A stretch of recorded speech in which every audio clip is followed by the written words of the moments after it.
반갑습니다. 키스트의 김선화입니다. 제가 오늘 이 시간을 통해서는 저희 연구실에 RNA 기반 전달체를 이용한 유전자 치료 연구에 대해서 설명을 드리도록 하겠습니다. 저희 연구실은 유전자와 세포 치료제에 관한 연구를 진행하고 있습니다. 오늘 이 시간을 통해서 저는 RNA 기반의 전달체 위주로 여러분들한테 소개를 드리도록 하겠습니다.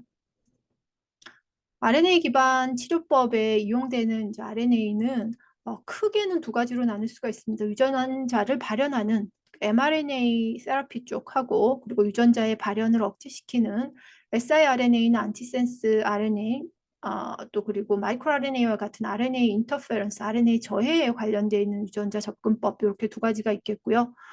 그렇다면 이제 RNA가 왜 중요하냐, 왜 RNA냐라고 하자면 휴먼 지놈의 전체 이제 유전자 중에서 저희가 알고 있기로는 한 1.5%의 지놈만이 유전자를 발현하는 이제 코딩진이라고 알려져 있고요. 그 중에서 이 코딩진 중에서 질환을 일으키는 질환에 관련돼 있는 타겟진들은 한 3,000개 정도가 있는 것으로 현재 알려져 있습니다.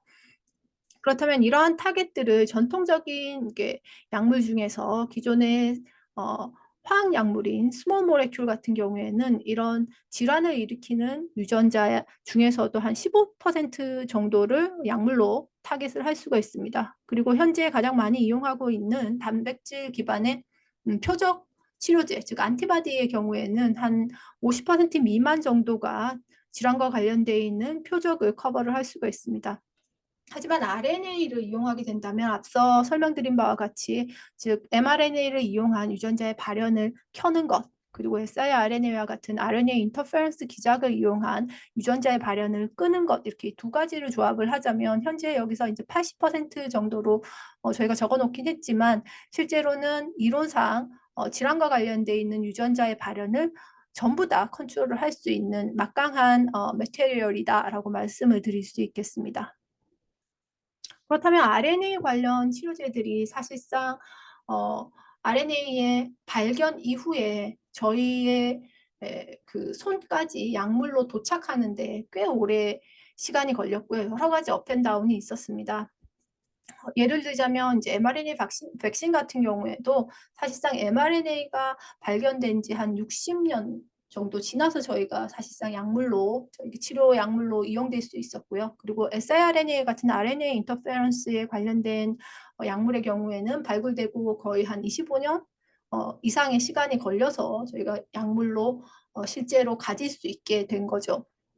그렇다면 이러한 이제 약물 개발에, RNA 기반의 약물 개발에 업앤다운이 있었던 가장 키는 사실상 우리가 원하는 약물을 원하는 부위에, 표적 부위에, 표적 세포에 스페시픽하게 딜리버리할 수 있는 딜리버리 기술이 적합한 것이 없었기 때문에 굉장히 어려움을 겪게 되었습니다.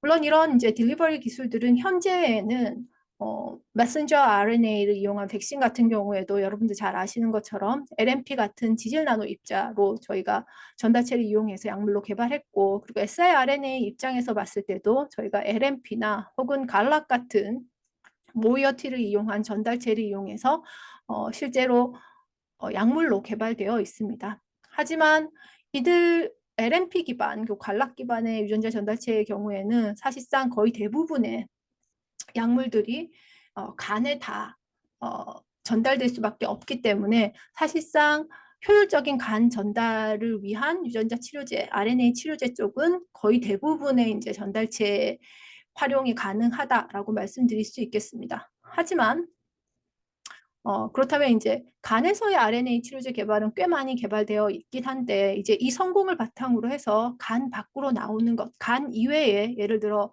캔서라든지 다른 조직이나 기관 쪽으로 저희가 RNA 치료제를 전달하고자 하는 일들을 지금부터 이제 활발하게 진행을 해야 되고, 현재 여러 연구자들이 다양한 어프로치를 통해서 연구를 진행하고 있습니다. 저희 연구실도 앞서 말씀드린 바와 같이 현재 리버 이외에 캔서나 다른 조직체에 RNA를 전달할 수 있는 기술들을 개발하고 있습니다. 그것들을 이제 다음에 세 가지 카테고리로 저희가 나눠가지고 유전자 전달을 하고 있는데요. LNP나 이제 여러분들 들어보셨을 것 같은데 엑소점 같은 이제 엑스트라셀룰러 베지클을 이용하는 것, 그리고 이러한 전달체 시스템을 전혀 가미하지 않은 RNA 컨주게이트 형태의 유전자 전달체를 개발을 하고 있습니다. 각각이 어떤 형태로 이제 개발이 되고 있느냐를 간단하게 말씀을 드리자면 LNP 같은 경우에는 간 이외의 조직체에 전달을 할 수 있는 표적화 기술을 저희가 개발을 하고 있고요. 그리고 엑소점 같은 경우에는 즉 먹는 유전자 치료제, 즉 경구용 RNA 전달체를 개발하는 일을 저희가 하고 있습니다. 그리고 마지막으로는 이러한 다양한 캐리어라든지 나노 전달체라든지 LNP 이런 것들이 전혀 가미되지 않은 전달체가 없는 캐리어 프리 형태의 컨주게이트를 이용한 RNA 전달 기술을 개발하고 있습니다. 각각에 대해서 아주 간단하게 예를 들어서 이제 설명을 드리도록 하겠습니다. 첫 번째, 이제 LNP 표적화 기술에 대해서 말씀드리자면 리피드 기반의 LNP 같은 경우에는 물론 현재 LNP 기술은 이제 LNP 나노 입자 서페이스에 pH라는 하이드로필릭한 태그 쉘이 있습니다. 하지만 그럼에도 불구하고 지질체로 이제 컴팩트하게 구성이 되어 있기 때문에 혈액에 LNP를 인젝션을 하게 되면 혈액 내에 있는 이제 지질에 흡착이 굉장히 잘 되는 단백질이죠. 아포이 프로테인이 서페이스 업소션이 되고 이 프로테인들 때문에 이 프로테인의 스페시픽한 리셉터가 굉장히 많이 있는 리버에 결국에는 입자들이 모두 안착할 수밖에 없는 상황이 벌어집니다. 따라서 이제 리버를 좀 벗어나려면 LNP 기술 같은 경우에는 저희는 현재 다른 조직체나 다른 세포에 스페시픽한 바인딩 할 수 있는 바인딩 리간드나 바인딩 모이어티를 LNP 서페이스에 도입을 해서 표적화 기술을 개발하는 일들을 하고 있습니다. 두 번째는 말씀드린 이제 엑소점 관련된 기술인데 저희가 이제 다양한 소스에서 엑소점을 사실상 뽑을 수가 있어요. 그런데 현재 저희 연구실에서는 우유에서 우유 유래의 밀크 엑소점을 뽑아서 활용을 하고 있는데요. 특히 밀크 엑소점 같은 경우에는 사실 우유 자체가 우리가 먹거나 마셔서 섭취를 해서 우리의 영양분이나 면역성을 인체에 전달하는 기본적인 이제 그 소스로 활용을 하고 있습니다. 따라서 사실 오랄에 굉장히 오랄 딜리버리에 최적화되어 있는 전달체라고 말씀드릴 수 있겠고요. 그리고 그 특성 때문에 사실 뭐 세포 유래의 엑소점에 비해서 입자 자체의 안정성도 굉장히 발달되어 있고요. 또 무엇보다도 저희가 동일한 볼륨의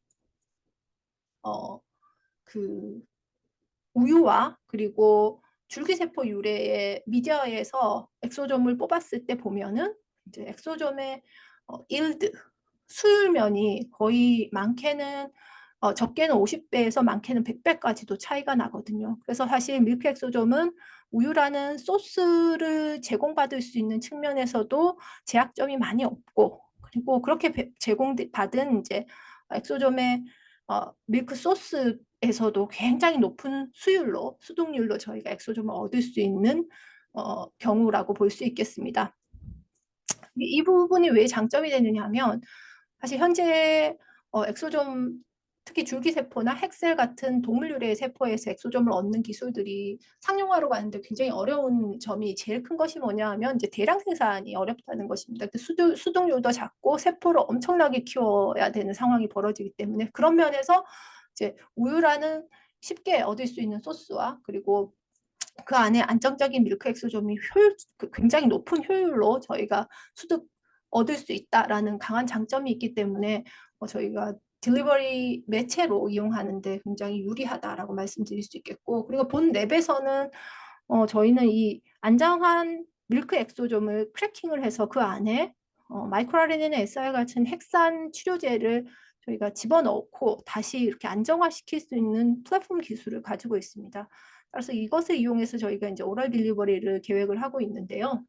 간단하게 데이터를 조금 보여드리자면 위에서 보시는 것이 이제 동물세포 유래 엑소점인데 동물세포 유래 엑소점 같은 경우에는 보시면 이제 위장 컨디션과 같은 강한 산성 조건에서는 엑소점이 이제 빠르게 분해되고 깨지고 없습니다. 즉 안정성이 너무 낮기 때문에 마우스에서 저희가 오랄로 먹여봐도 장까지 전혀 전달이 되지 않는 반면에 밀크 엑소점 같은 경우에는 저희가 이제 뉴트럴 pH뿐만 아니고 pH 2.0인 강한 산성 안에 컨디션에서도 굉장히 안정적으로 입자가 유지되어서 핵산이 담지된 밀크엑소좀을 먹이면 밀크엑소좀이 여기 장까지 안정적으로 잘 전달된다는 것을 볼 수가 있습니다. 저희가 경구 투여 후에 한 30분 후에 혈액 쪽에서 살펴봐도 저희가 전달한 밀크엑소좀뿐만 아니고 밀크엑소좀에 도입되어 있는 핵산이 높은 농도로 혈액까지 전달될 수 있다라는 것을 알 수가 있습니다.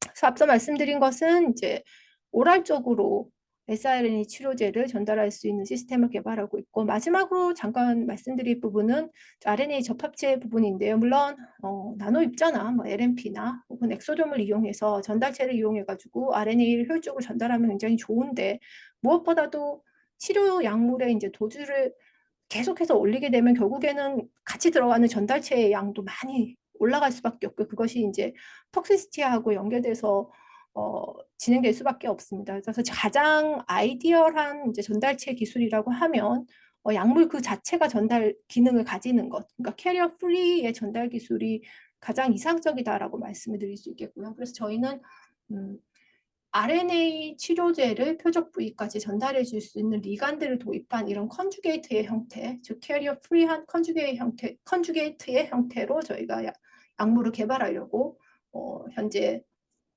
여러 가지 연구들을 하고 있습니다.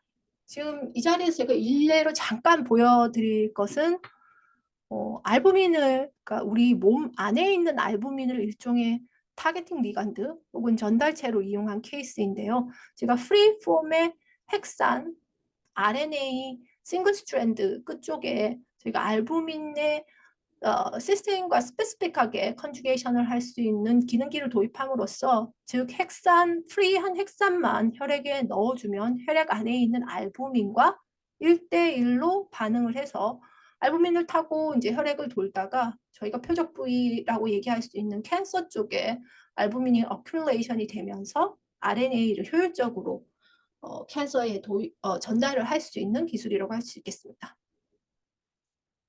앞서 말씀드린 다양한 이제 전달체 기술을 이용해서 저희가 궁극적으로 하고자 하는 일은 미래의 의약품인 유전자 치료제를 개발하는 것이겠고요. 그래서 희망하기로는 이제 가장 많이 쓰고 있는 저분자 화학 스몰 모레큘 드럽들, 그리고 현재 이제 활발하게 개발되고 있는 다양한 항체 기반 단백질 치료제들을 다 대체할 수 있는, 이들의 기능을 모두 대체할 수 있는 유전자 치료제 개발 쪽에 대한 연구이고요. 사실상 그러한 유전자 치료제를 개발하는데 핵심 기술, 버틀렉이라고 할 수 있는 전달체 시스템을 개발하는 일을 저희 연구실에서 하고 있습니다. 네. 경청해 주셔서 감사드립니다.